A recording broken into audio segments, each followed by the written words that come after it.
आज हम अपना चैप्टर नंबर 11 जो कि साधारण ब्याज है इसे हम स्टार्ट कर रहे हैं।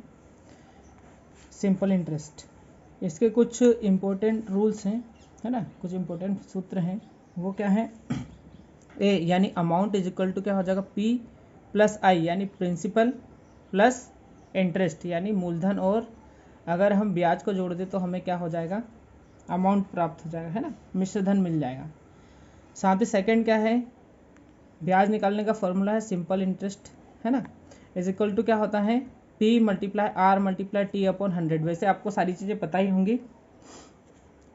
थर्ड फार्मूला होता है P is equal to I multiply 100 upon R multiply T. Fourth formula है T is equal to I multiply 100 upon R multiply P. और फिफ्थ फार्मूला है आर इज इक्वल टू, यदि हमको रेट फाइंड करना है तो क्या हो जाएगा? R is equal to I multiply 100 upon में हो जाएगा पी मल्टीप्लाई टी। और सिक्स फार्मूला है P is equal to A multiply 100 upon में हो जाएगा 100 प्लस आर मल्टीप्लाई टी। तो ये वही फार्मूले हैं, और ये जो हमारा यूनिवर्सल फार्मूला है जो सभी को याद होगा, इसी से बाकी फार्मूले इसी से बने हैं और इसी से रिलेटेड है। ठीक है दोस्तों, तो अब हमारा प्रिंसिपल का फॉर्मूला है, ये अमाउंट की कंडीशन में है, और ये जो प्रिंसिपल का फॉर्मूला है ये किस कंडीशन में है? ब्याज की कंडीशन में। ठीक है, ये अगर हमको इंटरेस्ट फाइंड हो तो ये वाला फॉर्मूला लगाना है, और अगर अमाउंट दिया हो तो फिर कौन सा लगाना है? सिक्स वाला लगाना है। ठीक है, जब केवल पी को एन में से या x% से परिवर्तित यानी घटाना या बढ़ाना किया जाता है, किसको?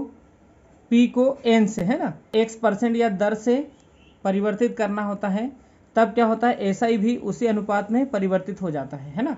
यानी जिस अनुपात में अगर टाइम बढ़ा दिया, है ना, टाइम अगर डबल हो गया, तो अगर दर बढ़ा दी तो, जब केवल पी को एन से या x% से परिवर्तित घटाना या बढ़ाना किया जाता है, जब हम क्या करते हैं? मूलधन में कोई परिवर्तन करते हैं ना, समय के अकॉर्डिंग या दर के अकॉर्डिंग, तो साधारण ब्याज है वो भी उसी अनुपात में परिवर्तित कम या ज़्यादा हो जाता है। जैसे यदि पी को दूना किया जाए तो ऐसा ही भी क्या हो जाएगा? डबल हो जाएगा।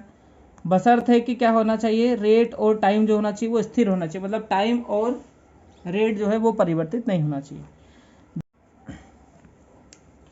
जब P को m गुना से, R को n गुना से तथा T को P गुना से बढ़ाया या घटाया जाए, तो ऐसा ही क्या होता है? जो हमारा साधारण ब्याज होता है वो m गुना n गुना P गुना से क्या होता है? क्रमशः बढ़ या घट जाता है। मतलब जिस अकॉर्डिंग इसको हम प्रिंसिपल को चेंज करते हैं वो सबके मल्टीपल में क्या हो जाता है? बढ़ता है या घट जाता है। ठीक है कि नहीं?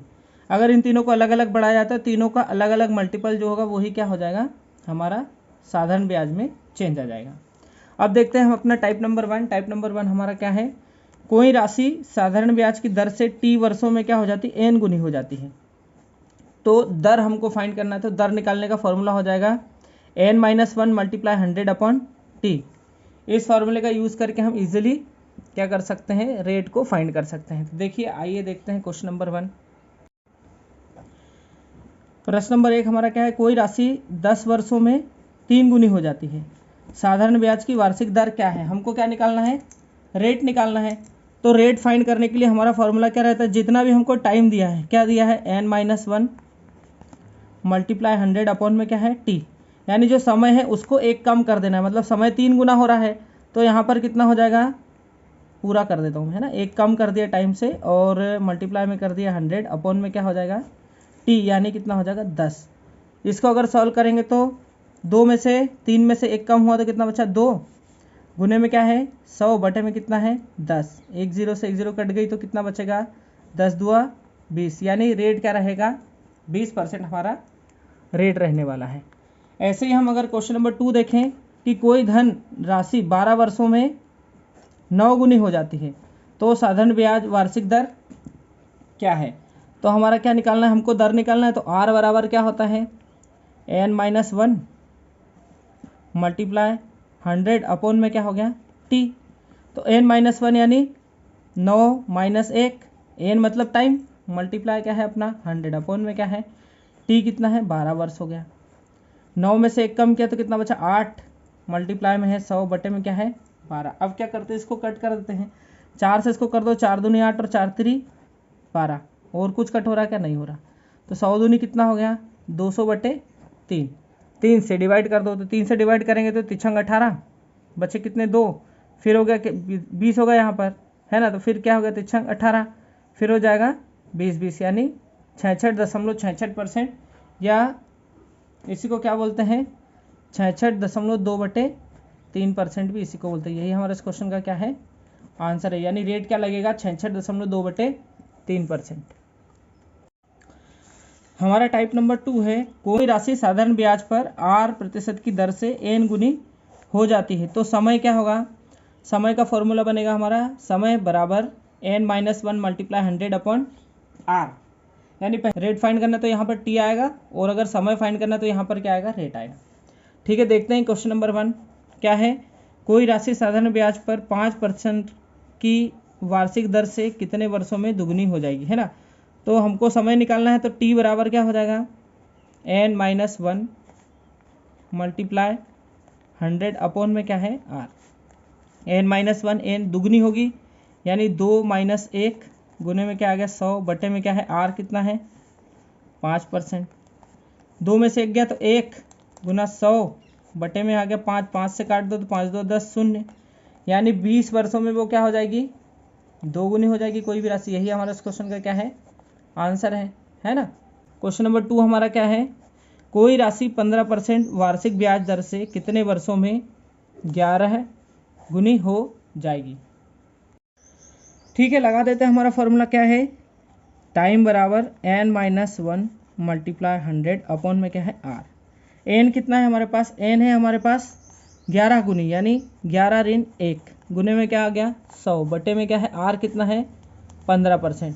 तो 11 में से 1 गया तो कितना बचेगा? 10 गुने में आ गया क्या? 100 बटे में आ गया कितना? 15। 5 से काट दो, 5 2 10 और 5 3 15, यानी 200/3। और 200/3 को ही हम लिख सकते हैं 66 सही 2/, या आप डिवाइड करोगे इसको तो क्या आ जाएगा? 66.66। 3 से क्या? तो 3 18 के 6, फिर यहाँ पे होगा 2, फिर 3 18, फिर दशमलव ऐसे रिपीट होता जाएगा, तो कितना आ जाएगा? 66.66। कितने टाइम में? 66 सही 2/3 वर्ष में ये क्या हो जाएगी? 11 गुनी हो जाएगी, है ना, या 66.66 वर्ष। वैसे यहीं पर ये कंप्लीट हो जाना चाहिए। तो यही हमारा इस क्वेश्चन का क्या है?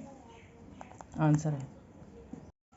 हमारा टाइप नंबर 3 है, क्या है? कोई राशि t वर्षों में n गुनी हो जाती है तो कितने वर्षों में n2 गुनी हो जाएगी, है ना। तो क्या फॉर्मूला लगाना हमको? n - 1 अपॉन में t1 is equal to n2 - 1 upon में t2, है ना। यानी दोनों का अपने को क्या करना है? कंपेयर कर लेना है। समय के बदले अगर दर हो तो क्या हो जाएगा? n - 1 अपॉन में क्या हो जाएगा? r1 is equal to n2 - 1 upon में क्या हो जाएगा? r2। देखते हैं अपन अपना क्वेश्चन नंबर 1, इजीली आपको समझ में आ जाएगा। बहुत इजी फॉर्मूले हैं, और अगर आप इसको यूज़ करोगे और जब आप इस टाइप के क्वेश्चन करोगे तो आपको इजीली लर्न भी हो जाएगा, है ना। तो देखते हैं, एक राशि साधारण ब्याज पर 5 वर्षों में 3 गुनी हो जाती है, वह कितने वर्षों में 5 गुनी हो जाएगी? हम हमारा फॉर्मूला लगाते हैं। तो क्या है फॉर्मूला? n1 - 1 अपॉन में होगा क्या? t1, और इधर क्या हो जाएगा? n2 - 1 अपॉन में क्या हो जाएगा? t2। देखो सबसे पहले कितने वर्षों की बात है? 5 वर्षों की। कितने गुनी हो रही? 3 गुनी। तो 3 - 1 बटे में क्या हो जाएगा? 5 वर्ष, है ना, यानी 5 बराबर क्या हो जाएगा? कितने गुनी करना है? कितने वर्षों में करना है नहीं पता तो t2 को सेम रहने दो। कितने गुनी करना है? 5 गुनी, तो 5 ऋण 1। अब कर लो सॉल्व। तो इसको सॉल्व करेंगे तो 3 में से 1 गया तो बचेगा 2 बटे में आ गया क्या? 5, और इधर सॉल्व करोगे तो आ जाएगा कितना? 4 बटे में हो जाएगा कितना? t2। इसको कट कर दो, 2 एकम 2, 2 दूनी 4। अब कर लो इसका गुना, है ना। तो t2 हो जाएगा, t2 1 जा हो जाएगा t2 मल्टीप्लाई 5 2 जा कितना हो गया?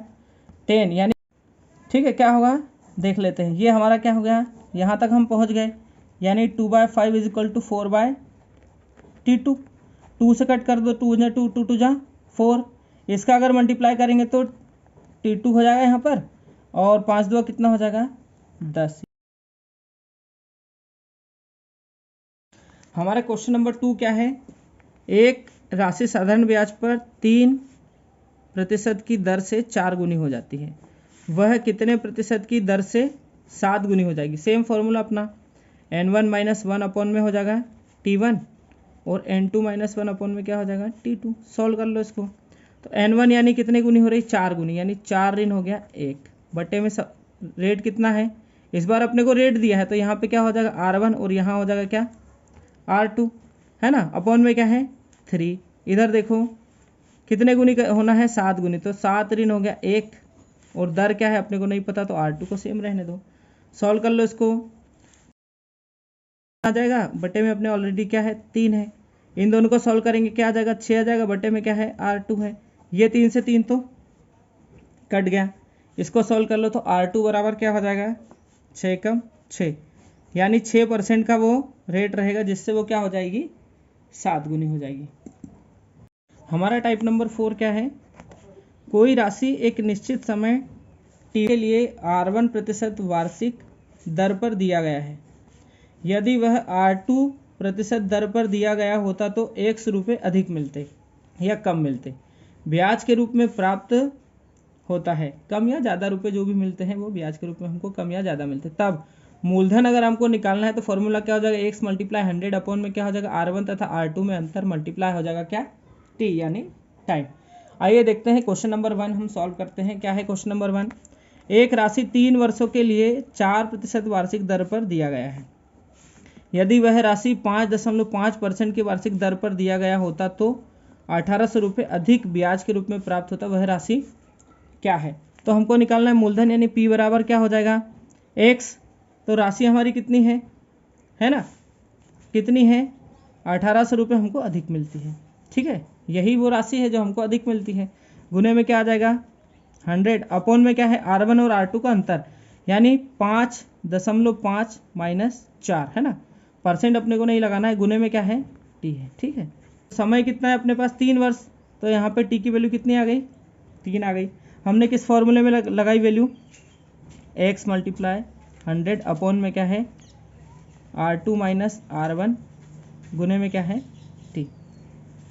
कर लो सॉल्व इसको, तो इसको करेंगे तो 1800 तो है, मल्टीप्लाई में 100 भी अपना है, इन दोनों को सॉल्व करेंगे तो क्या आ जाएगा, इन दोनों को सॉल्व करने पे आ जाएगा 1.5 गुने में क्या है 3 है, इसका दशमलव हटाया तो ऊपर क्या राइट हो गया 10 हो गया, 15 से कट कर दो तो 3 से कर देते हैं ना, 3 से 3 18 और 00 है ना, और 15 से अगर करोगे तो 15 चुकू 60 और 0 है ना, कर लो मल्टीप्लाई, है ना, तो 40 तो हमारे पास है, 1 2 3 शून्य लग जाएगी, 1 2 3 शून्य लग गई, तो यही हमारा क्या है मूलधन है, यही हमारा क्या है आंसर है। कितना है ये 40 हमारा, ठीक है, इसके बाद 1230 है तो 1230 यानी 40,000 हमारा क्या हो गया आंसर हो गया।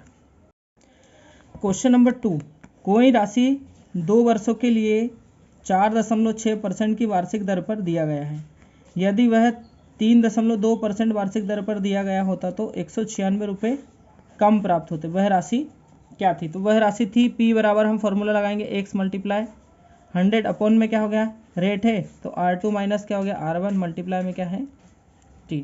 X कितना है हमारे पास 196 गुने में कितना है 100, इन दोनों के रेट में कितना डिफरेंस है 4.6 माइनस 3.2 मल्टीप्लाई कितना है टाइम कितना दिया है हमको 2 वर्ष है ना, तो ये हो गया 2।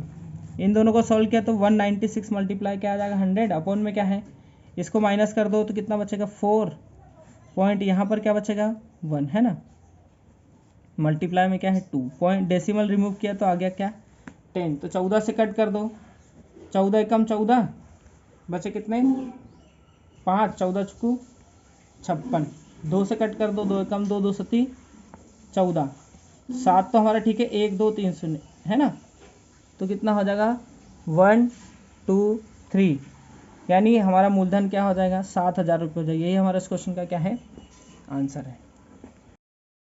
हमारा टाइप नंबर 5 क्या है, यदि कोई धन साधारण ब्याज पर T1 वर्षों में A1 हो जाती है तथा T2 वर्षों में क्या हो जाती है A2 हो जाती है तो मूलधन क्या होगा, है ना।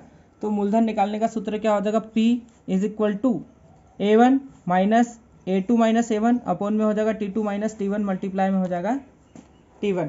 ईजी है, हमको फॉर्मूला जरूर हार्ड लग रहा है लेकिन अपन क्वेश्चन करेंगे बहुत ईजी है। यदि कोई राशि, प्रश्न नंबर 1 है हमारा, कोई राशि 3 वर्षों में साधारण ब्याज पर 500 रुपये तथा 5 वर्षों में 700 रुपये हो जाती है मूलधन क्या है। हमें मूलधन फाइंड करना है तो फॉर्मूला लगाएंगे P बराबर A2 A1 है ना, A1 minus A2 minus A1 upon में हो जाएगा क्या T2 माइनस T1 मल्टीप्लाई होता है T1। फॉर्मूला लगाया तो A1 हमारे पास क्या है 500 माइनस A2 क्या है हमारे पास 700, A1 है माइनस 500 अपॉन में T2 कितना है 5 वर्ष और T1 कितना है 3 वर्ष है ना। इसको सॉल्व करने के बाद T1 से मल्टीप्लाई करना है यानी 3 से मल्टीप्लाई करना है, ठीक है। तो 500 एज इट इज है, इन दोनों को सॉल्व किया तो कितना आ गया 200, इन दोनों को सॉल्व किया तो क्या आ गया 2 मल्टीप्लाई में क्या है 3, इन दोनों को अगर सॉल्व करेंगे तो कितना हो जाएगा 100 और 500 तो एज इट इज़ है और 100 में 3 टाइम करेंगे तो क्या हो जाएगा 300 इज इक्वल टू क्या आ जाएगा 200। यही हमारा क्या है आंसर है, मतलब हमारा मूलधन कितना था 200 रुपये था। क्वेश्चन नंबर 2 क्या है, कोई धन 2 वर्षों में साधारण ब्याज पर 900 रुपये तथा 4 वर्षों में 1200 रुपये हो जाता है, वह धन क्या है। तो हमको अगर प्रिंसिपल निकालना है तो क्या फॉर्मूला लगाएंगे A1 minus A2 minus A1 upon में है T2 माइनस T1 मल्टीप्लाई में क्या है T1। A1 कितना है हमारे पास 900 माइनस A2 कितना है 1200, A1 कितना है 900 अपॉन में T2 कितना है हमारे पास 4 ईयर और T1 कितना है 2 ईयर मल्टीप्लाई में क्या हो जाएगा 2। कर लो सॉल्व, तो 900 तो एज इट इज़ है हमारे पास, माइनस इन दोनों को सॉल्व करेंगे तो कितना हो जाएगा 300 अपॉन में इन दोनों को सॉल्व करेंगे क्या बचेगा 2 है ना, और मल्टीप्लाई में क्या है 2, ये वाले 2 से 2 कट गया है ना, तो क्या हो गया 900 माइनस 300 और सॉल्व करेंगे तो क्या बचेगा 600 रुपीज़। यही हमारा इस क्वेश्चन का क्या है आंसर है।